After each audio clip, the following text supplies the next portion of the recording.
Perfecto, ok. Bueno, muy buenas tardes a todos y a todas. Les pedimos disculpas por estos contratiempos, pero estamos en realidad habituándonos a todo en este momento. Y el sistema va a estar funcionando mejor seguramente mañana, con acceso para el taller completo. Vamos a hacer una introducción al taller. Como ustedes ven en el título, hay dos elementos que quisiera destacar. Uno es la caja de herramientas, que es como un concepto de cómo funciona o cómo comprendemos nosotros Taller 1. Y lo segundo, las escalas del agua se refiere más bien al tema que vamos a utilizar este semestre, durante todo el semestre, como una especie de hilo conductor para desarrollar tanto el taller 1 como también el proceso mental de introducción a la arquitectura en el cual están todos ustedes involucrados. El taller, como ustedes se han dado cuenta, es un taller grande, 100 personas, el único, junto con el taller 2, son los dos únicos talleres de este tamaño en la escuela. Equipo de profesores somos del orden de 15 personas, de todas las generaciones, un equipo complejo, interesante, con mucha discusión interna y que comprende un área de proyecto y un área de representación. Ustedes ya saben que estamos divididos por secciones y que vamos a funcionar de esa manera por lo menos durante el periodo de emergencia, este periodo de enclaustramiento. Nos vamos a ir entendiendo en pantalla en grupos de más o menos 15 a 16 personas por profesor.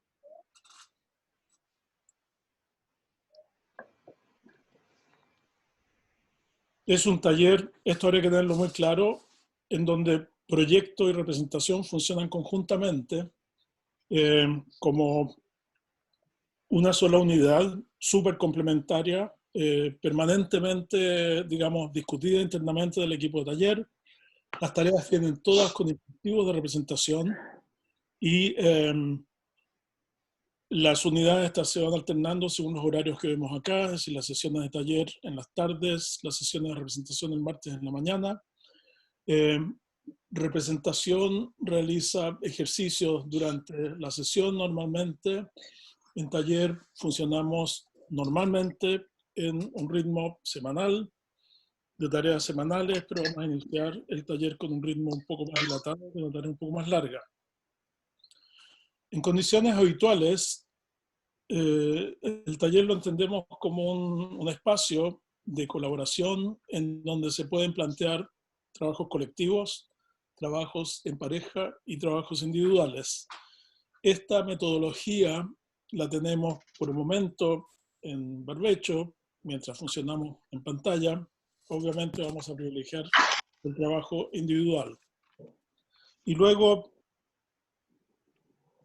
funcionamos mediante tareas que se suben como instructivos, que van escritos, que se suben a la página del curso, clases que introducen la tarea, pero que también la sitúan dentro de un marco como más generoso respecto a las preocupaciones de la arquitectura y correcciones o tutorías. Primer concepto entonces, la caja de herramientas. ¿Qué queremos decir con la caja de herramientas? La herramienta la define el diccionario como un instrumento por lo común de hierro o acero con que trabajan los artesanos. Esa es una definición bastante literal. Hasta ahora yo no había caído en cuenta que herramienta efectivamente hace alusión a herraje, acero, y tiene que ver con un cierto periodo de desarrollo de la humanidad. En realidad las herramientas existen mucho antes de que se comenzara a utilizar el acero. Pero lo más importante para nosotros es que ampliamos esta definición de herramientas para incluir tanto una cuestión instrumental, un instrumento, un lápiz, por ejemplo, o cualquier otro instrumento de dibujo, como una cuestión conceptual.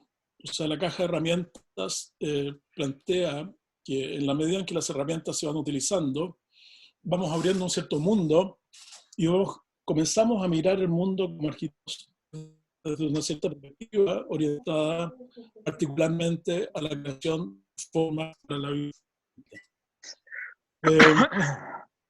Las herramientas son, por supuesto, muy antiguas eh, y podemos entenderlas. Una característica que tiene es que las herramientas más primitivas en general uno puede entender más o menos los usos que tenían y las maneras en que se aprendía. El dibujo lo entendemos también como una herramienta de conocimiento. En taller 1 vamos a estar trabajando sobre la base de dibujo manual durante todo el semestre. Va a ser muy intenso esta práctica del dibujo y vamos a entrar a esta práctica desde distintos flancos, distintos tipos de registro, distintos géneros de dibujo. ¿A qué me refiero con eso? Al hecho de que habrá dibujos a mano alzada, dibujos instrumentales, va a haber dibujos de planta, dibujos de corte, dibujos de axonométrica, va a haber distintos tipos de proyecciones y va a haber distintos tipos de desafíos en los temas que abordan los dibujos. Por ejemplo, representar las sombras o representar las formas de un objeto o representar la planta de un edificio. Esta es una herramienta también extraordinariamente antigua, bastante como ligada, todos los niños dibujan, o sea, todos los seres humanos dibujan como espontáneamente. Los niños aprenden a dibujar antes de aprender a hablar y antes de aprender a escribir. Eh, Tiene algo muy bonito eso, en el sentido que es un mecanismo de comunicación y de lectura del mundo que es sumamente difundido. Y además en el arte, si hablamos de arte, no existe la idea de progreso, no existe tal que un dibujo prehistórico sea peor que un dibujo del Renacimiento, por ejemplo. Son simplemente registros de otro orden, son distintos. Y por otra parte, el dibujo prehistórico mantiene la frescura, como si hubiera sido hecho ayer, de una cosa recién hecha, de un descubrimiento recién realizado. No hay progreso, sino que hay estados distintos de revelación del mundo. En la tecnología, en cambio, existe sí la noción de progreso, en donde un automóvil de los años 20 sin duda es más primitivo y más básico, más problemático que el automóvil de la década actual. Por dibujo, primeramente estamos hablando del dibujo manual como un hábito que queremos desarrollar, que nos resulta imprescindible inculcar a un estudiante de arquitectura. Dibujo manual que tiene que ver entonces también con la manipulación de la mano sobre un trozo de papel, que nos remite normalmente a ciertos tamaños o formatos de trabajo relativamente pequeños, cuadernos, blogs, cosas de ese tipo, que se puede realizar, por ejemplo, como el croquis, en el pulso del momento, y que en ese caso nos obliga a hacer un registro rápido de una situación. Pero también el dibujo manual puede ser un dibujo mucho más reposado, puede ser un dibujo que se pueda rehacer, por ejemplo, un dibujo sobre el cual se pueda trabajar por encima del dibujo en distintas capas hasta llegar a un cierto resultado. La manualidad la entendemos entonces como un anticipo a unas prácticas que a partir del taller 2 van a ser digitales. O sea, a partir del taller 2 en adelante, todos ustedes van a trabajar en pantalla progresivamente hasta que en los talleres finales se trabaja prácticamente casi todo en pantalla. Sin embargo, el dibujo el dibujo manual nos parece que tiene una característica fundacional que nunca se pierde. Si ustedes, por ejemplo, vieran cómo trabajamos los profesores o ayudantes de taller 1, les aseguro que todos manejan algún tipo de cuaderno, libreta de croquis o libreta de apuntes en donde el dibujo es una práctica constante. No se olvida, ni se deja, ni queda tampoco relegado por la existencia de la computadora.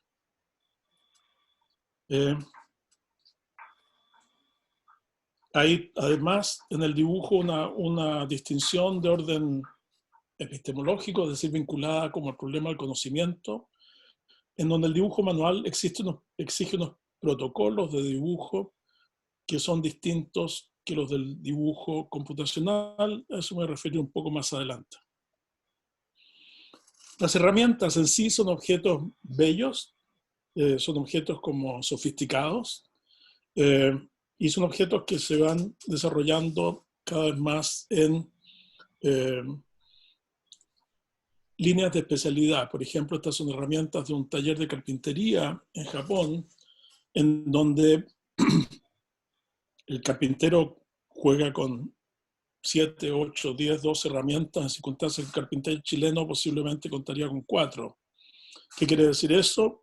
Que la carpintería del periodo Edo en Japón es súper desarrollada, que el oficio está muy, muy desarrollado, muy cargado, y que por lo tanto esa fineza en el oficio ha exigido que se vayan desarrollando más herramientas para su desarrollo. En el campo de la arquitectura distinguimos el dibujo de mano alzada, el croquis, por ejemplo, un dibujo que se realiza sobre un cuaderno sin ningún instrumento, del dibujo instrumental. El dibujo instrumental recurre a herramientas y hasta que aparece la computación, el juego de herramientas del arquitecto era bastante amplio. Estaba la escuadra, estaba el escalímetro, estaba la regla. Luego había una serie de dispositivos que permitían, por ejemplo, dibujar letras, etc. Un buen taller de arquitectura tenía un conjunto de herramientas sumamente amplio. Las que nosotros vamos a estar utilizando van a ser herramientas básicas como la escuadra, el escalímetro, la regla, que nos permiten construir un dibujo instrumental, es decir, un dibujo que a diferencia del dibujo a mano alzada, se le exige una precisión o una fidelidad métrica. Un dibujo instrumental sería un dibujo en donde las cosas están dibujadas a escala, los tamaños son proporcionales a los tamaños reales, las geometrías son las mismas que se intenta proponer en la realidad.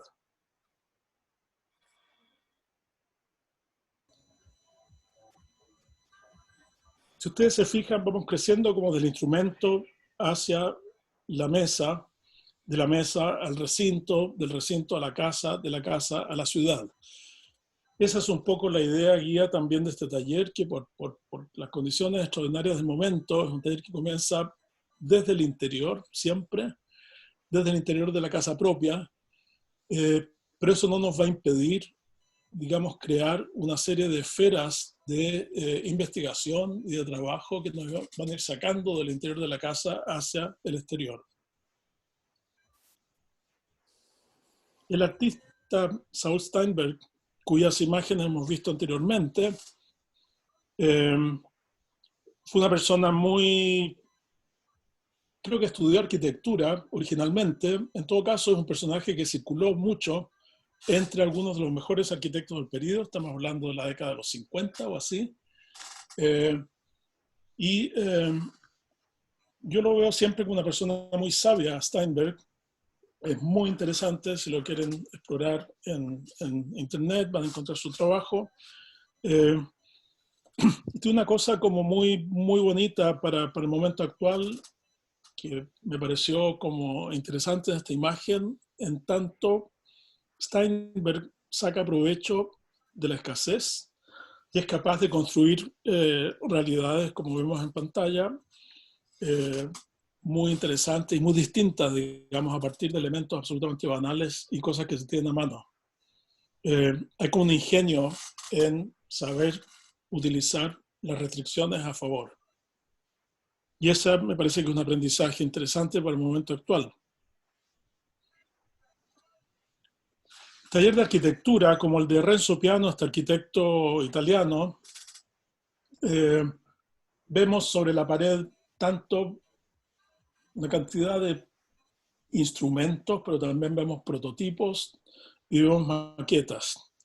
En ese sentido, las herramientas como que se amplían, ¿no es verdad? No solamente el lápiz como instrumento o la regla como instrumento, sino también el prototipo como una especie de reproducción escala 1:1 de algún elemento de arquitectura, como ese nudo, por ejemplo, de tubos metálicos que vemos a la derecha,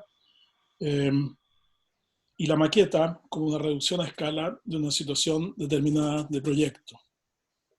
Este es un poco el mundo en el cual nos estamos metiendo y esto nos va a acompañar durante no solamente toda la carrera en la Escuela de Arquitectura, nos va a acompañar también durante la profesión. Los medios digitales que nos permiten salvar la situación actualmente, milagrosamente, para llevar un taller a cabo, también son herramientas, no las miramos en menos, vamos a utilizarlas en una cierta medida, quizás no las vamos a utilizar a pleno potencial, como por ejemplo el potencial del iPhone, pero van a estar funcionando no solo en tanto sistema de comunicación, sino que también en tanto sistema de producción de imágenes, producción de conocimiento, reconocimiento del mundo, al igual que el dibujo. Hay artistas que han explorado esto, que llevan como un avance respecto a los arquitectos en este sentido. David Hockney en particular, un artista que pinta o dibuja sobre el iPhone, sobre el tablet y sobre la pantalla. Esa es una proyección como súper interesante, no la vamos a poder explorar este semestre porque no tenemos todavía la manera de hacerlo, pero a futuro seguramente es algo que va a ser más fácil realizar. Podríamos pensar el iPhone o el celular como un pequeño cuaderno de croquis. Pero por herramientas también entendemos las herramientas conceptuales que nos aporta la disciplina de la arquitectura. Pensemos que este texto es del siglo III antes de Cristo. Es decir, la arquitectura, al revés de algunas otras ramas del saber, cuenta con códigos o textos que son extremadamente antiguos. Es algo extremadamente antiguo y por lo tanto algo sumamente desarrollado, sumamente codificado, en una cadena de conocimiento que nos lleva, digamos, hacia atrás, hacia el mundo clásico y un poco más atrás también. Estas son herramientas. El Vitruvio era un tratado de arquitectura. El tratado es un texto que originalmente se publica solo con textos, sin imágenes. Un texto que articula los principios de la arquitectura, como por ejemplo los principios referidos a la construcción, materias prácticas, materias de ubicación de un edificio en el sitio, o materias compositivas, como por ejemplo el problema de las proporciones. Tenemos entonces las herramientas manuales, en donde tendríamos el dibujo a mano alzada y el dibujo instrumental, y tendríamos las maquetas, por supuesto, los prototipos, las fabricaciones de ese tipo, y las herramientas conceptuales o intelectuales como los tratados, las revistas y una cantidad de sistemas de información que nos remiten al mundo de la disciplina, es decir, cuáles han sido las experiencias anteriores a la nuestra que han tratado de atacar problemas de arquitectura similares a los que nosotros estamos investigando. Me gusta esta imagen porque es el taller, el estudio en realidad de Alfred Einstein en Princeton. Me gusta por un lado, es como reconfortante ver que hay un cierto grado de desorden en el estudio. El tipo tiene una mente brillante, sin duda el físico más extraordinario del siglo XX. Sin embargo, su estudio es un espacio modesto en donde vemos papeles, libros y un pizarrón. El pizarrón quisiera recalcarlo porque es parecido a lo que vamos a estar haciendo, en el sentido que estamos trabajando en borrador constantemente para poder llegar a resultados. O sea, hay dibujos de preparación que no son dibujos finales que se desarrollan con un pizarrón. Y esta otra imagen también es interesante porque nos muestra que los medios pueden ser sumamente modestos. Esta es una maqueta realizada por Rietveld, un arquitecto mueblista notable de los Países Bajos, holandés. La maqueta cabe en la palma de la mano, la maqueta es pequeñísima y está realizada con papelitos. No es particularmente virtuosa, digamos, en el sentido de que no es una figura geométricamente exacta, pero es una figura fiel, conceptualmente sumamente precisa.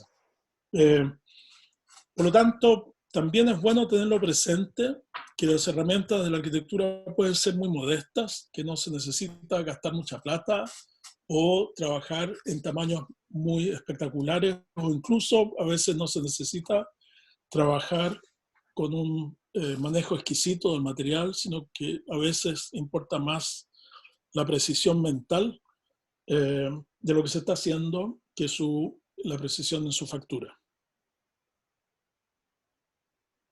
Y siempre vamos a tener ese juego entre lo que está acabado, digamos, finamente acabado. También Taller 1 va a exigir en algún momento dibujos o maquetas que estén finamente acabados, pero nos interesa propagar la idea de que para realizar algo finamente acabado hay muchas etapas en borrador y que las etapas en borrador son tan interesantes como el resultado. La imagen esta, David Pye, lo que él llama la artesanía de riesgo. Este es un artesano inglés que distingue dos tipos de artesanía. La artesanía de riesgo sería aquella en donde no se puede dar marcha atrás, como esta figura, por ejemplo. Esta figura no se puede hacer en un torno, no se puede reparar, es una figura excavada, ¿no es verdad? Es tallado en madera, se realiza en base a retirar material y cualquier error cometido, por ejemplo, en la configuración del plato, lo destruye, no hay marcha atrás. En cambio, hay otros tipos de artesanía que permiten convencionalmente corregir errores, que permiten parches, permiten agregar cosas o quitar cosas y permiten ir llegando a un resultado final sobre la base de una serie de correcciones. Las dos creo que son interesantes para el arquitecto. La artesanía de riesgo sería un poco más parecido al juego de planos para la construcción, cuando ya los dados están echados, el edificio está costeado, los obreros están esperando en la obra y los planos no pueden conducir a equívoco, no hay marcha atrás. En cambio, la artesanía convencional sería más parecido al proceso de trabajo en el proyecto, en donde estamos permanentemente moviéndonos entre hipótesis distintas de trabajo, estamos probando una idea, luego otra, luego otra, luego otra, a través de una serie de dibujos o una serie de objetos. Se trata en definitiva de un proceso que nos va a inducir a mirar el mundo de una manera distinta. O sea, donde ustedes veían un paisaje cotidiano, por ejemplo, ahora deberán sorprenderse. Ese paisaje cotidiano contiene una cantidad de temas que de alguna manera decanta una serie de temas de la arquitectura que son súper interesantes y que bajo cualquier objeto o bajo cualquier lugar existe una historia que para el arquitecto es también una fuente de enseñanzas. El taller, les voy a mostrar algo que tiene que ver con la manera como hemos hecho el taller hasta el presente. Este semestre tenemos una incógnita respecto al tiempo de enclaustramiento al cual nos veremos sometidos y eso por supuesto nos va a hacer articular el taller de una manera acorde con las circunstancias. Vamos a ir viendo paso a paso.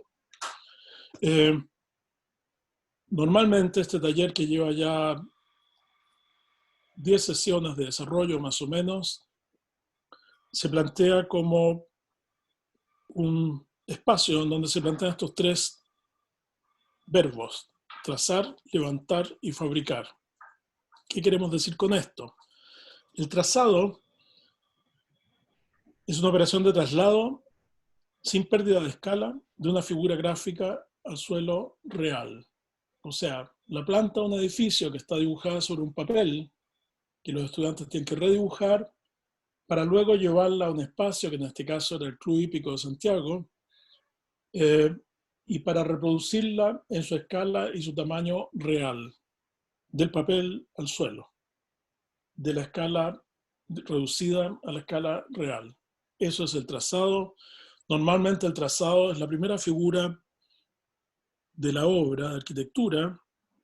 Es aquel momento en que, como el bautizo de la obra, por decirlo así, en donde se establece su figura y se comienza con las excavaciones para construir un edificio. El levantamiento, en cambio, es un diálogo entre un objeto real y el papel que está mediado por la reducción a escala. Podemos levantar, como en este caso, la relación entre dos troncos, por ejemplo, o podemos levantar una casa o un objeto. Pero el levantamiento siempre va a ser un diálogo entre nosotros y el objeto, en donde estamos recabando del objeto información en base a mediciones, por ejemplo, y en base a dibujos tentativos para poder reproducir ese objeto mediante algún código de dibujo en su figura cierta, pero a una escala reducida. Estas son croqueras de taller 1 de semestres anteriores. Los alumnos, por ejemplo, ustedes pueden ver en las líneas rojas aparecen las medidas o las triangulaciones que se realizan en terreno. De alguna manera uno puede leer en la croquera como el mapa mental, el proceso mental del alumno o de la alumna en este proceso de recabar información a partir de la realidad. La croquera podríamos decir que también es una herramienta de trabajo en donde muchas veces uno necesita inventarse un sistema para resolver un problema determinado. Los problemas de arquitectura son tan amplios que no existen soluciones tipo para sus problemas. Existe enseñanza de la historia, existen experiencias previas, pero muchas veces también existen situaciones como inusitadas. Y en la croquera uno ve cómo cada persona intenta resolver el desafío, que en este caso consiste en transcribir a escala la relación de un mausoleo visto en el cementerio general.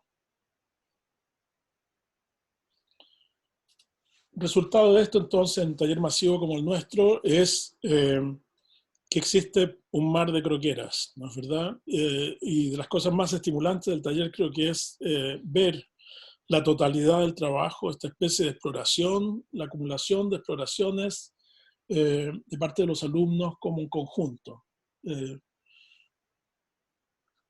La fabricación sería la instancia de realización de objetos materiales con las manos y con instrumentos que pueden ser objetos a escala, pueden ser montajes de exposición o pueden ser otras instancias. Pero ese momento en que nos enfrentamos al material como problema de una manera súper concreta, porque hay que saber manejarlo, hay que saber manipularlo y hay que saber llevarlo a un fin determinado. Por ejemplo, en este caso son las maquetas de vaciado. Las geometrías que ustedes ven representan los vacíos de las galerías del centro de Santiago reducidos a escala. Son conjuntos geométricos bastante complejos que los estudiantes tuvieron que dibujar, luego tuvieron que hacer unas maquetas, tuvieron que aprender la técnica del vaciado, tuvieron que dominar el material para poder realizar esto. Y esto es, para darles un horizonte, son trabajos de final de semestre, de hace un par de semestres, en donde trabajamos en pequeños conjuntos en el Cementerio General de Santiago. Cada una de las maquetas representa el trabajo de un estudiante. Los códigos de representación, como ven ustedes, están súper articulados en color rojo, el uso de la madera, unas varillas metálicas que indican árboles, etc. Esto sería como el paisaje conjunto del último proyecto de Taller 1. Fabricación. Y normalmente también, y esperamos que este semestre lo podamos hacer, el taller termina con un montaje a escala 1:1 en la escuela, en lo contador, en donde se hace una especie de exposición colectiva del resultado de taller 1, en un montaje que lo diseñan los estudiantes, los ayudantes del equipo, y que se despliega en la escuela como un acto público que nos permite ver por primera vez el conjunto de los trabajos realizados por todos los estudiantes. A propósito de esto, muy importante recordarles que los trabajos que ustedes desarrollen tienen que guardarse, tanto las croqueras, los trabajos en sucio, por decirlo así, como los trabajos en limpio, tienen que guardarlos, ojalá en las carpetas más o menos ordenadas, ojalá estirados y no enrollados, porque ese conjunto de trabajos va a ser presentado a final de semestre y forma parte de la exposición del taller, forma parte también del proceso de evaluación del taller. Ok, hemos visto un poco entonces cuál es la idea de Taller 1, qué es lo que entendemos por caja de herramientas, cuáles son los procesos que se desarrollarían durante el semestre, cuáles son las entradas del taller y algunos de los desafíos que ustedes van a enfrentar. A continuación, quiero referirme a la temática del taller de este semestre, que la hemos llamado las escalas del agua. ¿Por qué escalas del agua? Primero que todo, porque estamos obligados a trabajar desde un espacio confinado. O sea, estamos obligados a trabajar desde un espacio doméstico. Y el espacio doméstico es un espacio de un tamaño relativamente pequeño, en donde la presencia del agua se remite, por ejemplo, principalmente a la cocina, al baño, a lo mejor al jardín. Y los receptáculos del agua son relativamente pequeños. Pero el agua como tema nos remite también en su escala más grande a la geografía. El agua es una fuerza que tiene la capacidad, por ejemplo, de configurar elementos geográficos, como un valle, por ejemplo, o un cajón del Maipo, es producto de la erosión hidráulica. Por lo tanto, el agua nos permite, digamos, como tema, el agua nos permite partir desde el interior doméstico, partir desde el lugar donde estamos y aventurarnos hacia las medidas más grandes de la ciudad. El espacio doméstico es un espacio interesante porque lo conocemos, por supuesto, absolutamente en todos sus detalles, lo vivimos todos los días y eso nos hace, de alguna manera, que se nos haga invisible. La primera parte del taller va a estar orientada a visibilizar ese mundo del espacio doméstico, a redescubrirlo mediante una serie de tareas que están orientadas en esa dirección y que se van a focalizar principalmente en los espacios, los elementos y los dispositivos del agua. Es decir, estaremos investigando la casa y su entorno a partir de los grifos de agua, los receptáculos y los espacios por donde circula el agua en la casa.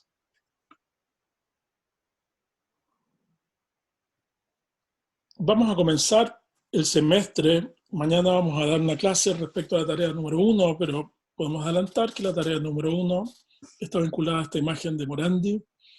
Tiene algo de naturaleza muerta, es decir, esta especie de composición de objetos, un paisaje como íntimo, ¿no es verdad?, desarrollado sobre una mesa, de objetos que son absolutamente cotidianos y que, sin embargo, nos hablan de realidades como mucho más complejas. Morandi es un artista muy interesante que para el caso también tiene el interés de que se movió muy poco de su casa. Morandi viajó muy poco, vivió en Bolonia, tenía un radio de acción como muy restringido y una persona bastante reclusa por autodecisión, porque él creó un mundo tan intenso en torno al tema de la naturaleza muerta que prácticamente no necesitaba recorrer mundo para, digamos, dialogar con el mundo. La imagen de Morandi es compleja, ya lo vamos a ver mañana.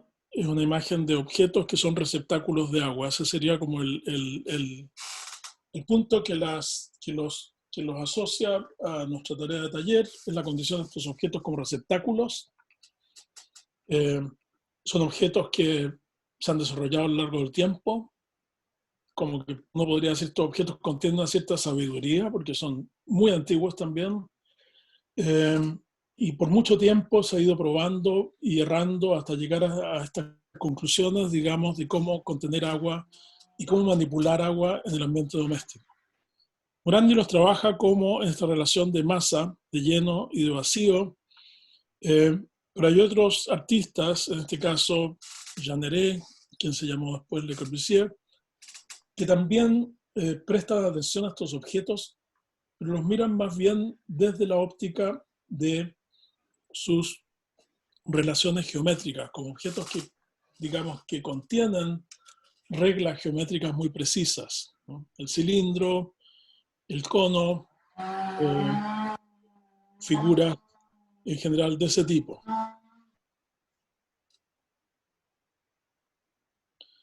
A partir de las naturalezas muertas, entonces aparece como una dimensión del receptáculo. Ese va a ser nuestro punto de entrada al problema del agua, y eso va a ser como el eje orientador de la tarea número 1.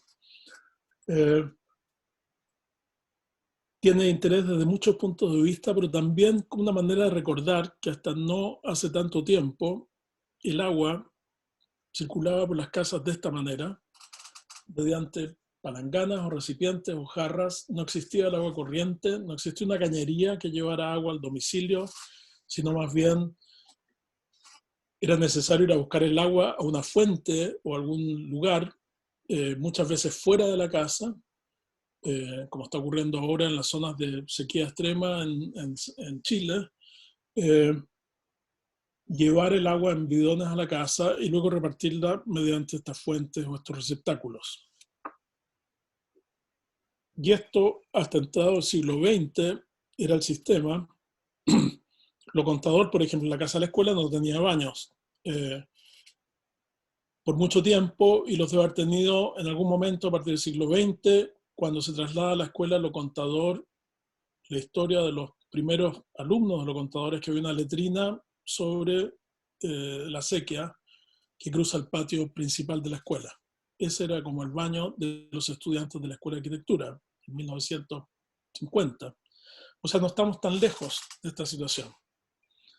Pero luego, por supuesto, aparece la red domiciliaria, aparece el agua como algo que llega a la casa a través de tuberías, aparecen los artefactos modernos y aparece con ellos también un desarrollo de la industria del artefacto y conjuntamente un desarrollo de la noción del espacio del agua, las zonas húmedas como un espacio particular eh, que está muy asociado a los comportamientos del cuerpo humano, por razones evidentes, y aparece asociado entonces a estos estudios que se llamaron de ergonomía, o sea, los estudios que hacen relación al cuerpo, a los movimientos del cuerpo, a los alcances del cuerpo y la relación de ello con las piezas fijas de, eh, de equipamiento.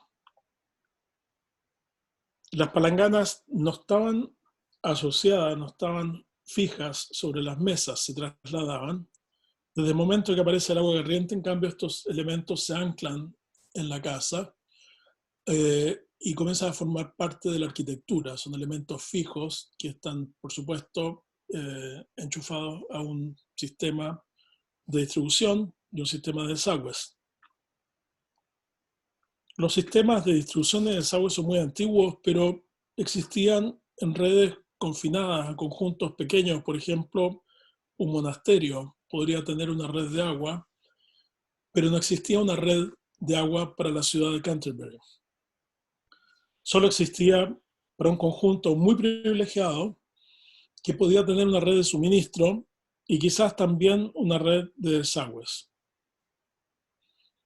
La red pasa a ser parte de la noción de cómo funciona la distribución de las aguas en la ciudad y nos resulta hoy en día absolutamente habitual, no nos sorprende, eh, forma parte como de algo que nosotros esperamos encontrar como un mínimo civilizatorio y por lo tanto fue una parte también mental muy neutro.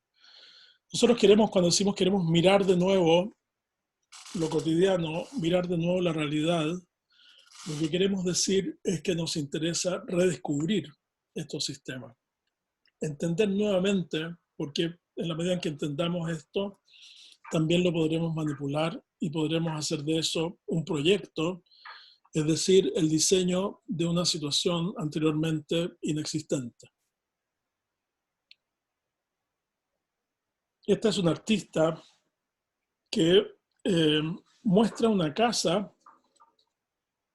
en donde, un departamento, mejor dicho, en donde,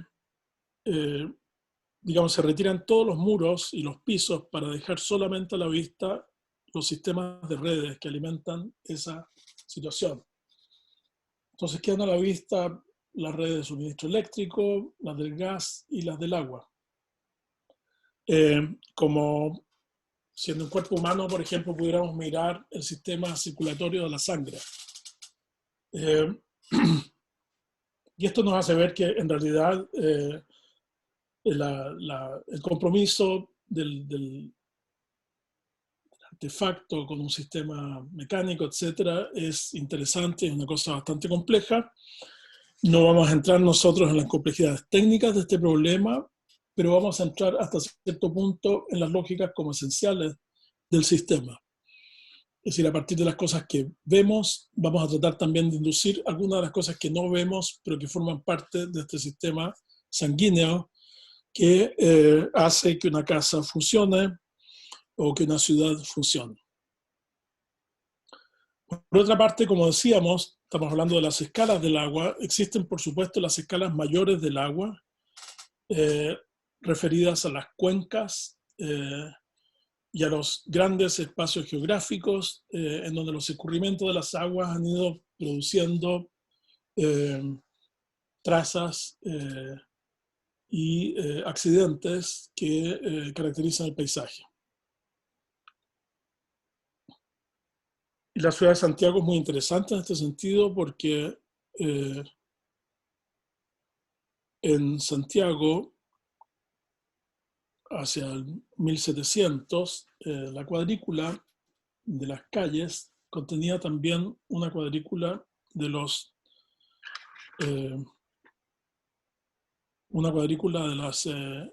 de las acequias. Por lo tanto, había un sistema hidráulico que estaba trabado con el sistema de las calles, que lo podemos ver mejor en la imagen siguiente, pero hay que imaginar que uno ve, por ejemplo, el Cerro Santa Lucía, ve la Plaza de Armas, ve el río Mapocho, ve la cuadrícula. Desde el cerro hacia la plaza hay una pendiente, todo Santiago cae en pendiente desde la cordillera hacia el mar, y hacia arriba del cerro, hacia el oriente del Cerro Santa Lucía, uno puede ver unos surcos que son canales o acequias que le quitaban agua al Mapocho para inducirla por el corazón de las manzanas y por el eje de las calles. Todas las manzanas de Santiago tuvieron en su momento una acequia por el centro de la manzana. Todas las calles de Santiago tuvieron una acequia por el centro de la calle. Por lo tanto, la estructura de la ciudad, y aquí lo podemos ver, si se mira con bastante cuidado la manzana, como entre los árboles que están proyectados o representados, podemos ver una línea que va cruzando ese interior de manzana, que es la acequia que la va cruzando. Luego, muy a punto con lo que está pasando ahora en Santiago, porque esto también tiene mucho que ver con epidemias. A propósito del cólera, sobre todo, todas las ciudades comienzan a equiparse con plantas con sistemas de evacuación de alcantarillados, porque se descubre que el cólera, que la epidemia del cólera surge del consumo o la contaminación de las aguas, en donde las aguas servidas contaminan las aguas potables. Por lo tanto, como ha sido dicho ya, así como ahora tenemos coronavirus y posiblemente esto también va a haber algunos cambios en la ciudad, La historia de la ciudad también está marcada por la historia de las epidemias y los sistemas de evacuación de aguas como este que vemos por el centro de Santiago eh, surgen a partir de un desastre parecido al actual, digamos, pero remitido a una epidemia distinta. Las aguas servidas, si distinguimos entre aguas potables y aguas servidas, entre las aguas limpias y las aguas sucias, las aguas servidas eh, se, se liberan por gravedad. Y por lo tanto, ese plano de Santiago, si pudiéramos discutirlo con más tiempo, veríamos cómo las aguas van corriendo de oriente a poniente según el eje de gravedad de la ciudad de Santiago, igual como las acequias lo hicieron en la planta anterior. Entonces tenemos los sistemas de agua. Si hacemos un repaso, hemos pasado por la escala del receptáculo, la botella, la palangana, el lavatorio, la red, que ya amarra el lavatorio, la tina, la ducha, el lavaplatos, etc. Los sistemas territoriales naturales, las aguas del valle, los sistemas urbanos asociados a los sistemas del agua, las acequias, luego los alcantarillados. Ahora quisiéramos hacer referencia al efecto de las aguas en el paisaje,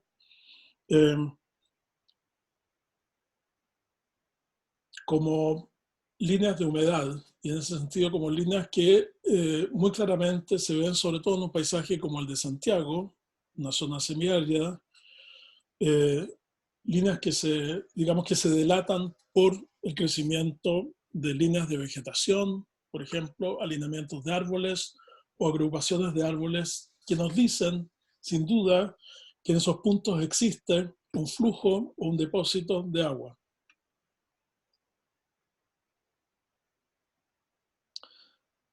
El agua es una materia extraña, se dice que no tiene color, se dice también que no tiene sabor y tampoco tiene forma.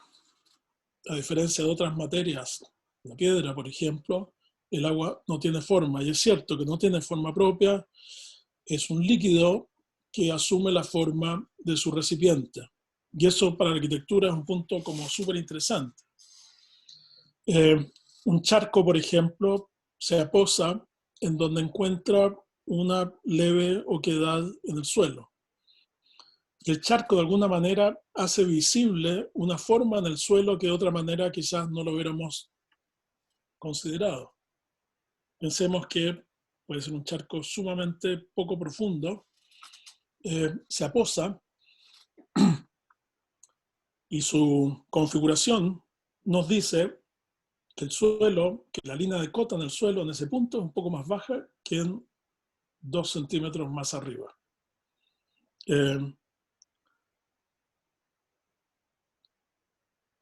Un anegamiento masivo, como estos, por ejemplo, que ocurrieron en el sur de Estados Unidos, genera situaciones que por supuesto son muy dramáticas, pero al mismo tiempo, si lo miramos solamente desde el punto de vista formal, el anegamiento, al hacer desaparecer los suelos y todos los accidentes, nos hace ver las relaciones entre las figuras, los silos, por ejemplo, las casas que vemos a este lado, como muy limpias. Un poco parecido a una planta, en donde en el dibujo de planta uno hace una línea de corte horizontal que elimina la visión de los accidentes para dejar a la vista los elementos principales.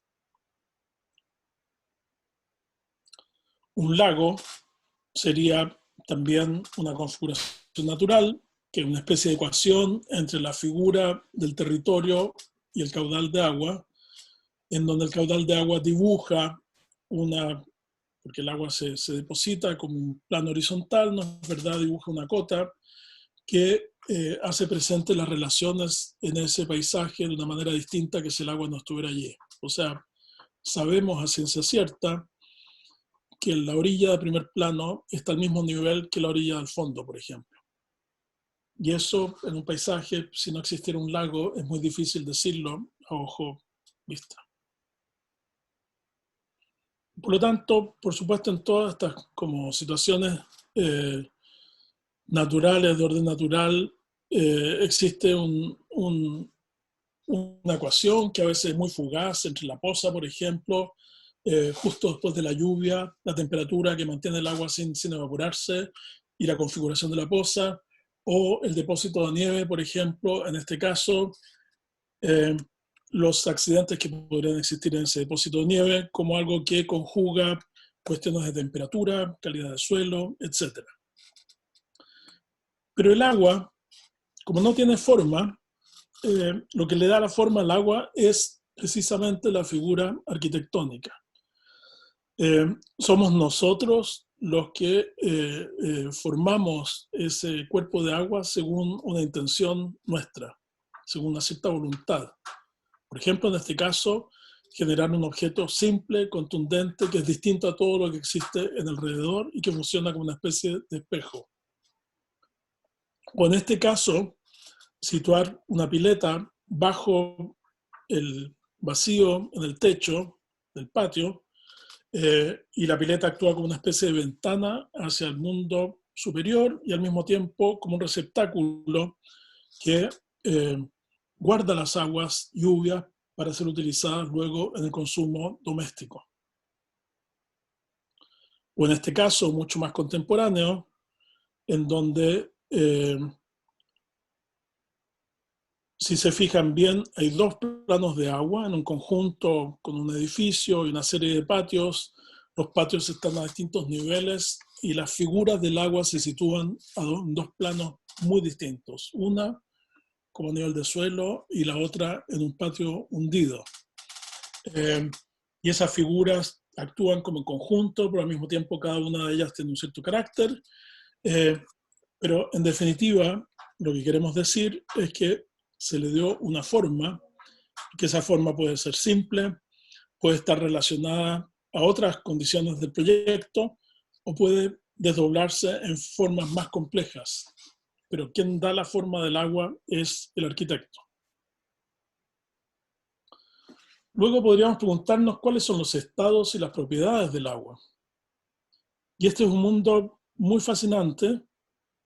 Una propiedad sería el escurrimiento, y la manera como el agua mancha o marca las superficies por, digamos, una especie de escurrimiento reiterado en el tiempo, como en esta fachada, en un lugar lluvioso, fachada de piedra. La piedra tiene ciertas texturas que a simple vista no las vemos, pero por el movimiento del agua se pueden adivinar que hay como un dibujo que puede ser más diagonal, más vertical o más horizontal, que ha ido guiando esta lámina de agua que escurre, que va también dejando depósito de suciedad sobre la pared, hasta que finalmente la pared resulta ser un producto visualmente del efecto del agua. En los tratados de arquitectura muchas veces se recomendaba que los pisos inferior, es decir, el piso a nivel de suelo, fuera un piso, se llama rusticado, rústico. Piso rústico era un piso que tenía bloques de piedra semi-elaboradas, como vemos en este caso, y cuya función era, por supuesto, hacer de soporte para el edificio, pero también hacer de transición entre el edificio y el suelo público, de la calle o de la plaza. Pero también ese piso rústico es el piso que se hace cargo de las salpicaduras y de los fenómenos asociados al agua de su manera más intensa. De alguna manera, el rústico disimula la suciedad del agua, eh, y libera a los pisos superiores en parte de esa suciedad. O sea, es el piso que está, digamos, en contacto con el movimiento de la gente, con la manipulación de objetos, pero también con la salpicadura del agua. El agua también podemos entenderla según las condiciones en que la posamos. O sea, de cierto le podemos dar forma, por ejemplo, podemos establecer, como en este caso, dos piletas rectangulares, una a la izquierda que está abierta y la otra a la derecha que está cerrada en un patio que tiene una escultura. Al arquitecto el uso de los materiales, por ejemplo, el uso del mármol, el uso del vidrio, dijo. Pero las piletas se comportan muy distintas porque la pileta externa, la grande, la de la izquierda, está expuesta al viento y por lo tanto hay como un oleaje sobre esa pileta, el cual destruye esa condición de espejo. En cambio, la pileta del patio pequeño está protegida por muros, por lo tanto no hay viento y por lo tanto la superficie siempre se va a comportar como un espejo. Entonces depende no solo de la forma, sino que también de ciertas relaciones formales que establezcamos el cómo se va a comportar esa lámina de agua. Luego se dice que el agua no tiene color. Estas son investigaciones de Monet en sus series de cuadros de nenúfares en su propio jardín de su casa, en donde de alguna manera Monet digamos que contra la idea de la paz de que el agua misma sea turbia, como quizás el caso de la imagen como más gris, o por reflejo, o por profundidad, o por transparencia, porque vemos un suelo que tiene color, por ejemplo. Pero digamos que el agua es sumamente rica en matices de colores. Si uno le pregunta a cualquier persona qué lápiz de color utilizaría para dibujar un cuerpo de agua, seguramente esa persona diría un lápiz azul o celeste, pero en la realidad el agua puede ser roja, puede ser de cualquier color. Y eso es algo que habría que tener en mente, digamos que forma parte de su riqueza.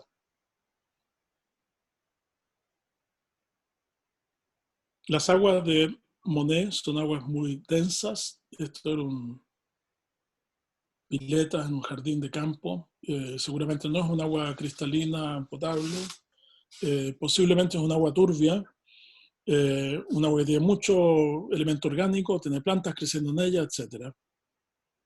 Estas aguas, en cambio, las aguas de David Hockney, son aguas potables, filtradas, decoloradas y asépticas también, en donde entonces la relación entre el color del agua, el color del fondo, el brillo del cielo es distinto.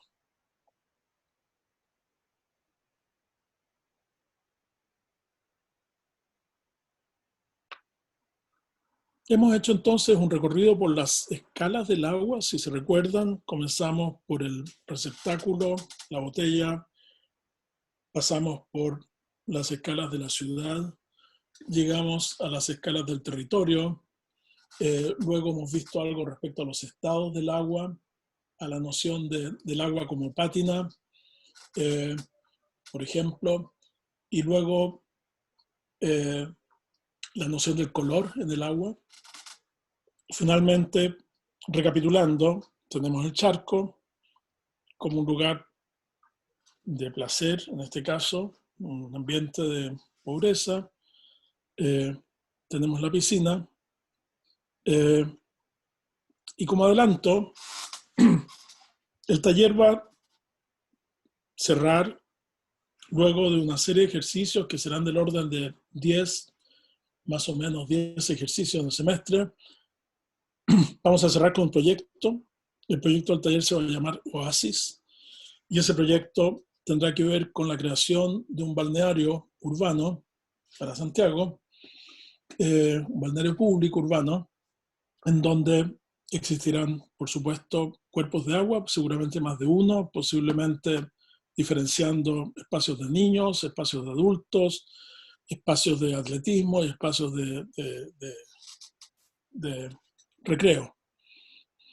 Pero nos parece, además, hoy en día, tomando el título de esta pintura de los enfants, que el tema de la felicidad y de la buena vida, luego del coronavirus, va a ser un tema sumamente bonito para tratar, y es muy importante además como un antídoto a lo que ocurre, a la gente que lo ha pasado muy mal, y como una especie de esperanza hacia un futuro muy promisorio. Eso entonces sería el desarrollo del taller. Mañana, como les digo, vamos a hacer una clase vinculada directamente a la tarea número 1, donde se va a explicar esa tarea, se va a dar un poco un trasfondo de la tarea, el sentido que tiene, los protocolos que propone, etc.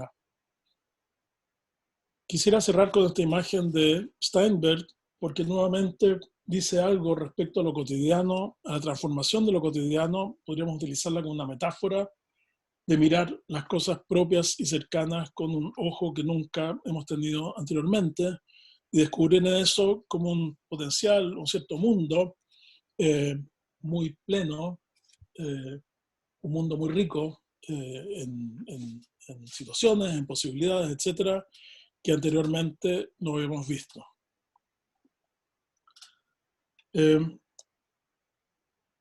Eso entonces sería todo. Voy a subir un texto que complementa esta clase y que traza los lineamientos del taller. Vamos a subir otro texto que es más bien el protocolo del taller, que tiene que ver con cómo se ponen las notas, cómo funcionamos, en un sentido más práctico.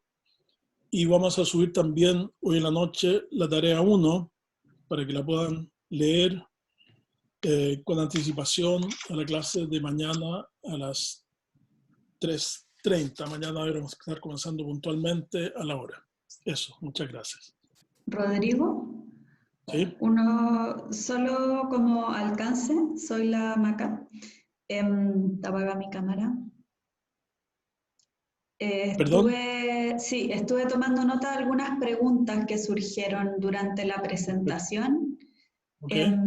Quizás aclarar a algunos estudiantes qué cosas más operativas las deberíamos resolver por secciones, pero hubo una pregunta directamente en relación al contenido de la presentación. Una estudiante preguntaba, ¿qué es la técnica del vaciado?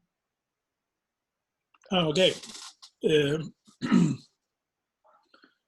Bueno, es algo, primero que todo, no es algo urgente en este momento porque no necesitan conocerlo ahora, no formará parte de las primeras cosas que haremos en Taller 1, pero en todo caso, como se ha hecho la pregunta, creo que es interesante resolverla, de alguna manera también nos remite al problema del líquido y de la forma.